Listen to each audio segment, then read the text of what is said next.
Ay 6-in-1 welding machine, gasless MIG gas / mag, gas TIG, MMA mix gas. Ayan, so 6-in-1 welding machine mga kasityo, Flux Reactor 6. Kasityo, 6 na welding machine yung kailangan yung bilhin, pero ginawa na nilang isa. Ikinarga nilang lahat dito mga kasityo. Ayan, yung 6 na features na yon. Imagine, meron kayong 6 na machine dito, pero sa Predator, isa lang. At ang kagandahan nito mga kasityo, naka-LCD na siya at saka sa murang halaga lang mga kasityo. Nasa 5,799 lang ito mga kasityo sa Lazada at Shopee store nila. Ayan. Magandang araw mga kasityo. So for today's video, mayroon tayong i-unbox na dalawang welding machine. Isang 6-in-1 at isang 3-in-1. Galing kay Predator. Ito yung ating 6-in-1 welding machine mga kasityo. And then, ito yung ating sumunod na item na 3-in-1 naman. So, bali ito mga kasityo ay galing kay Predator. So, unbox muna natin. Tingnan natin kung anong laman sa loob. So, ito yung ating mas maliit. Ito yung 3-in-1.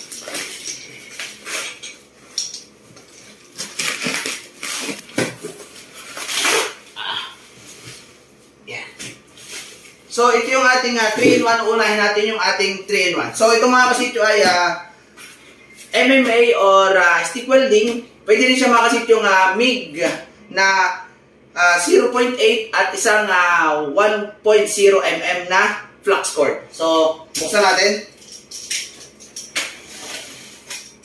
Ito po ay gasless. Ayan.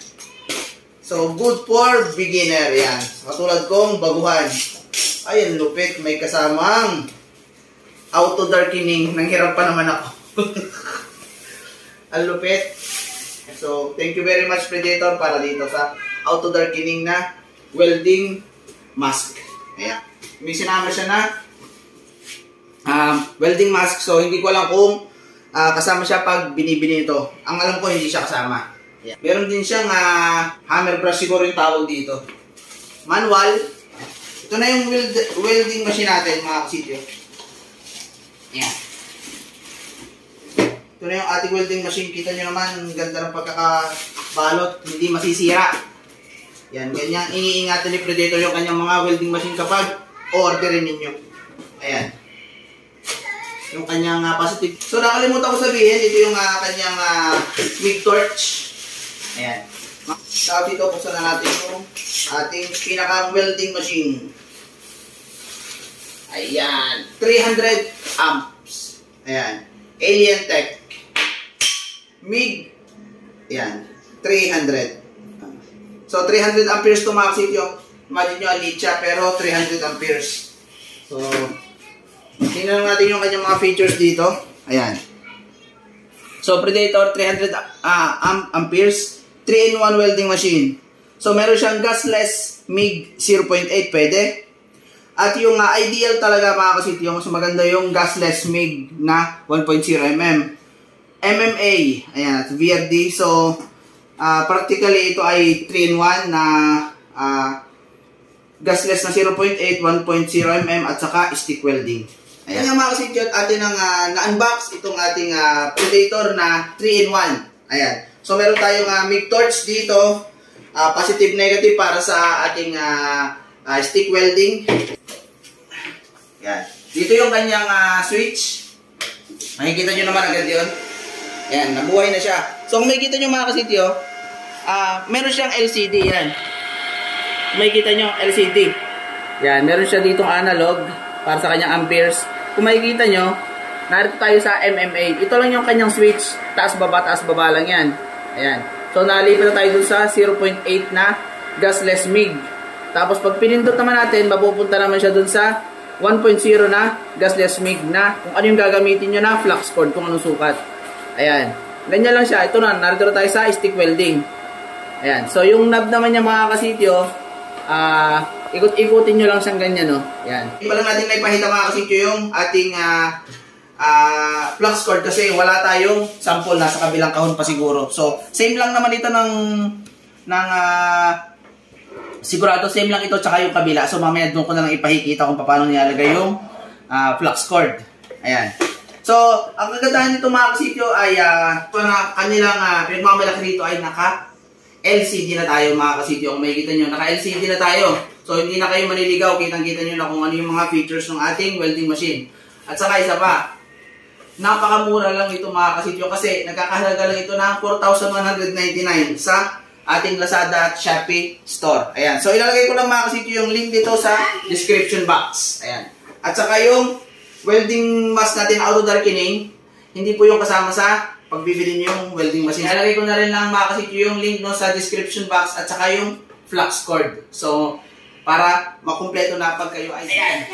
Mga kasityo at lipat naman tayo sa ating 6-in-1 na welding machine. So, unbox muna natin.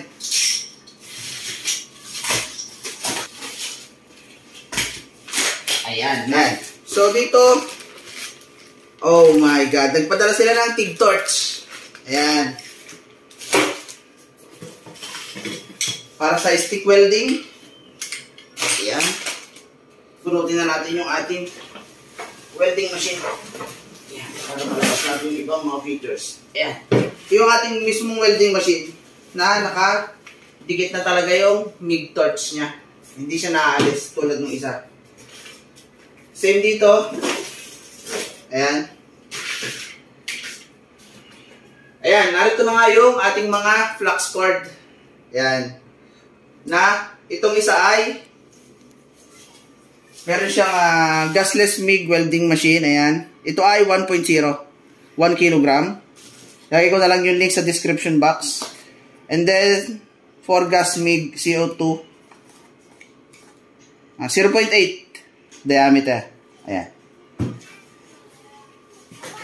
So, ito, mga yung tinutunan ko, kalimutan ko yung terminology.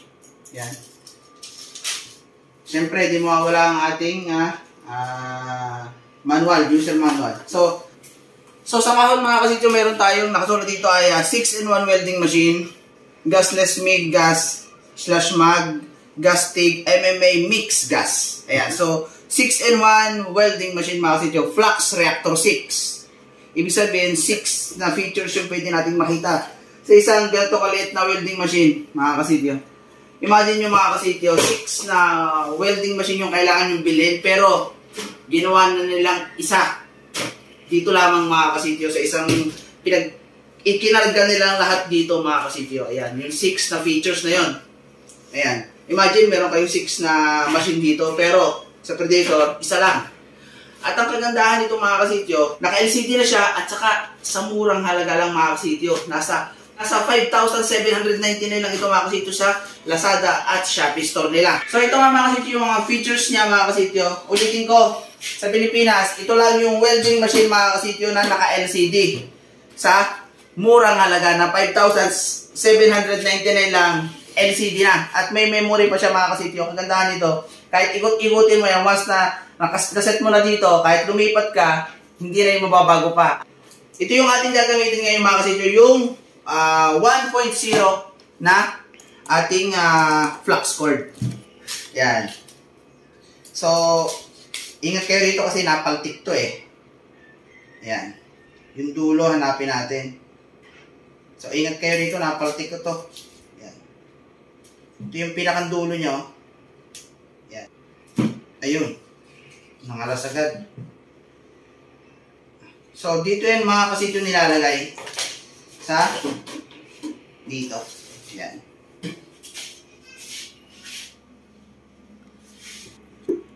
Yan. So, pagpasok, ang paglalagay mga kasityo madali lang. Yan.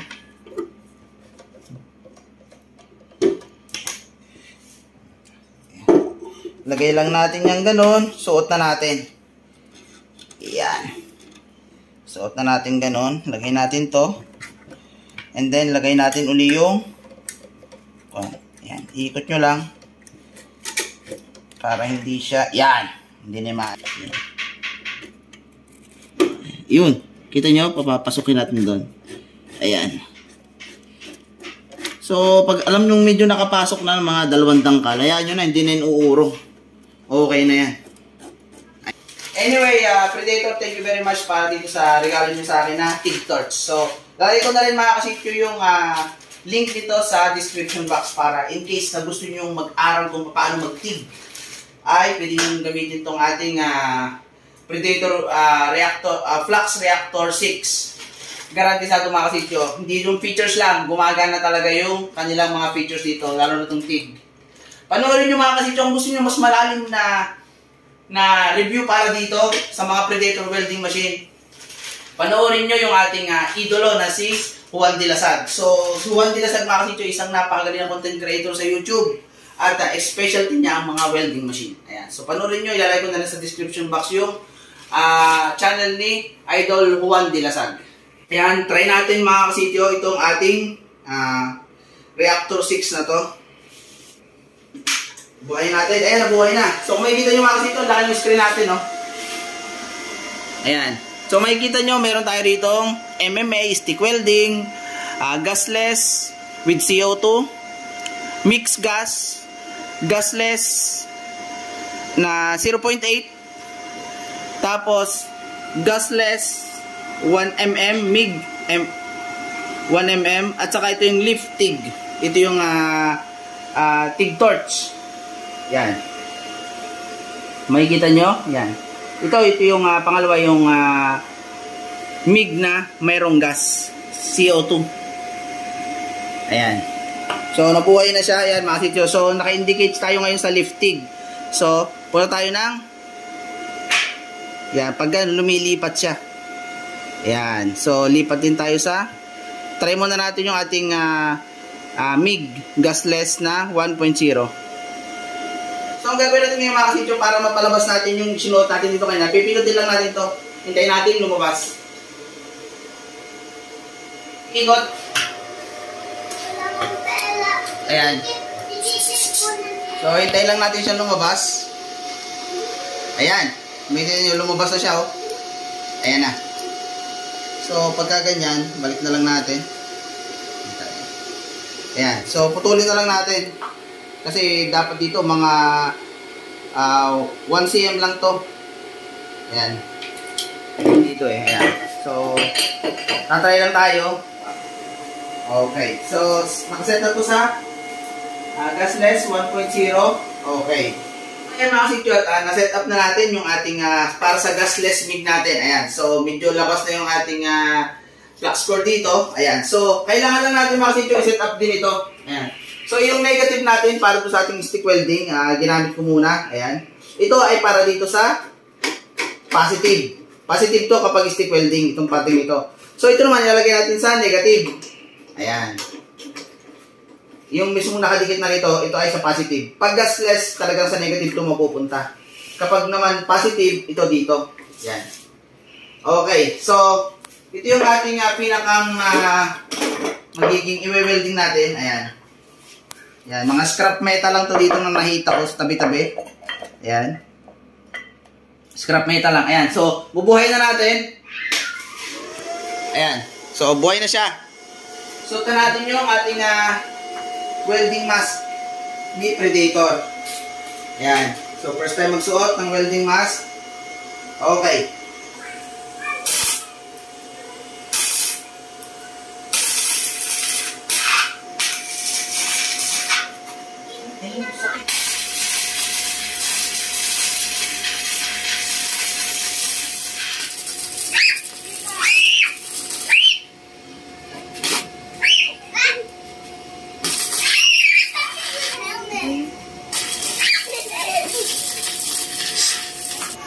Ayan, so mga kasityo, lumipat kami dito sa labas kasi mas maganda mag-welding dito. Ayan, so ito yung aking welding yan. Welding yan ang unang beses gumamit. Yan, so makatotohanan yan mga kasityo. Kasi first time kong gumamit ng MIG gasless. Ayan, nabutos pa nga nung umpisa, oh. Sobrang taas pala nung aking setup, nasa 300. So, dapat mga 106 lang to 120. So, hindi nga lang siya ganun kaganda kasi hindi naman talaga ako welder. Pero gusto ko talaga itong matutunan. Ayan. Try naman natin yung stick welding. Ayan. Ayan. So, ang gagawin natin ngayon, bago natin umpisahan, ililipat muna natin siya sa stick welding. Ayan. MMA. Ayan, so nasa MMA tayo, sobrang taas, lipat lang natin ng 120. Ayan, kahit mga 120 amperes lang, okay na yan, good na yun. Ayan.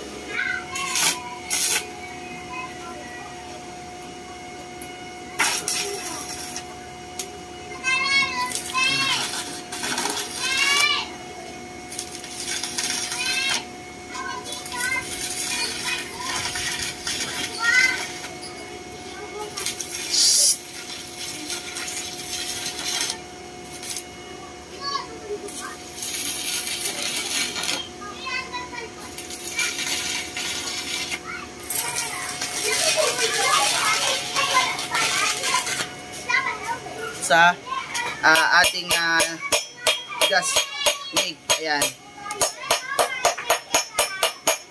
So kailangan pa rin ma-improve kasi talagang baguhan pa rin talaga ako, pero yan. So bale ang atin na lang itatry mga kasityo ay yung ating mig, yung gasless, yung na-try natin yung ating flux cord. So kasi yung iba wala akong equipment, wala akong gas, wala akong argon gas. So, kailangan na pag nagkameron ako noon, susubukan ko rin itong Predator na to kung paano nga ba yung mag-TIG. Napakaganda kasi yung TIG, may TIG torch. Meron naman tayong TIG torch, ang kailangan ko lang ay CO2 o argon gas. Ayan. So, ito mga kasityo, good na good itong ating 6-in-1. Kasi, imagine, nakakapagpadikit naman ako. So, kailangan lang talaga na, kailangan lang talaga na mag-invest ako ng time para sa aking welding journey. So, ayun nga, at okay na okay to.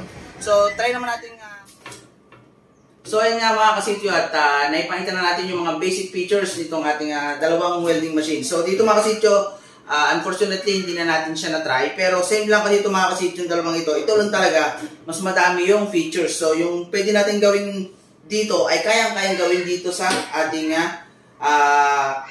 6-in-1. So, na-try naman natin yung 0.1 na yung 1.0 na mm na gasless MIG at saka yung stick welding. So yun din naman yung kayang ibigay nito mga kasityo. So ito nga lang ay may 0.8, ito may 0.8 din. So ginamit lang natin yung 1.0 mm. So same lang sila mga kasityo. Ito lang talaga ay mas mura at mas maliit. Ayan.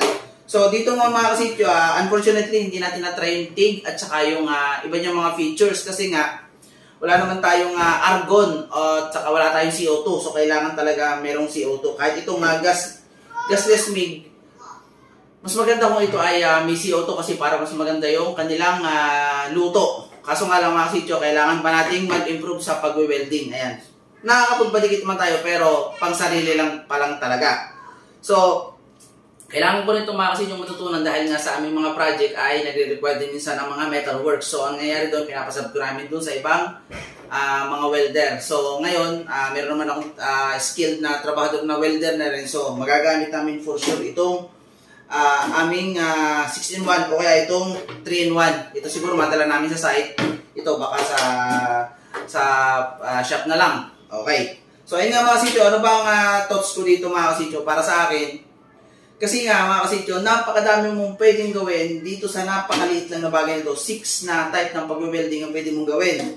At napaka-reasonable ng price mga kasityo. Wala pang 6,000, meron ka ng 6-in-1 welding machine. At dito naman mga kasityo, wala pang 5,000 o 4,100 lang plus. Meron ka ng 3-in-1 na welding machine. So, yung iba, kung di ako nagkakabali, yung mga 3-in-1 yan, nasa mga 8,000, 6,000 sa online. Lalo na kung sa store kayo pupunta, lalong mas mahal.